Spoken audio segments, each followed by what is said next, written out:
विरोधी पक्षनेते राधाकृष्ण विखे पाटील यांनी बिनशर्त माफी मागावी, अन्यथा त्यांच्या विरोधात अब्रू नुकसानीचा दावा दाखल करू असा इशारा मुख्यमंत्री देवेंद्र फडणवीस यांनी दिलाय। मुंबईतील बड्या बिल्डर्सना फायदा मिळवून देण्यासाठी विकास आराखड्यात मुख्यमंत्र्यांनी महापालिका आयुक्तांच्या मदतीने बदल केल्याचा गंभीर आरोप विखे पाटलांनी केलाय।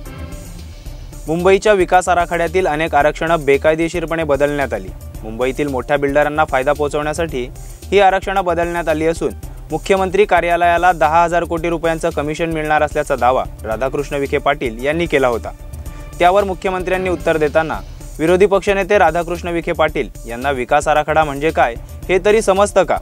त्यांचे हे बिनबुडाचे आरोप असून त्यांनी केलेले आरोप एकतर सिद्ध करावेत अथवा बिनशर्त माफी मागावी। असे न केल्यास त्यांच्या विरुद्ध मानहानीचा दावा दाखल केला जाईल असं देवेंद्र फडणवीस म्हणाले। ब्युरो रिपोर्ट, रायगड माझा।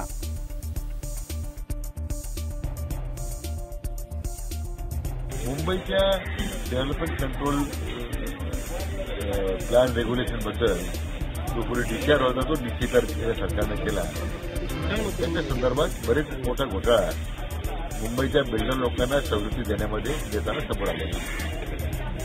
आज बिल्डर लोक खुल्यावर सांगताना मी याच्यामध्ये मोठी प्रमाणात रक्कम ते मुख्यमंत्री कार्यालयाला पोच केलेली आहे। 10,000 कोटी रुपयाचा किमान घोटाळा त्याच्यामध्ये आहे की याच्यामध्ये राज्याचे मुख्यमंत्री जे पारदर्शकते संदर्भात सातत्याने बोलतात, जर खरंच या देशात घोटाळा झाला नाही असं त्यांचा दावा असेल तर ताबडतोब हे दिलेल्या बिल्डरांना सवलती त्याने रद्द कराव्यात ही आमची मागणी आहे। बेल आयकॉन दाबा आणि यासारख्या इतर बातम्या बघण्यासाठी आमच्या चॅनलला सबस्क्राइब करायला विसरू नका।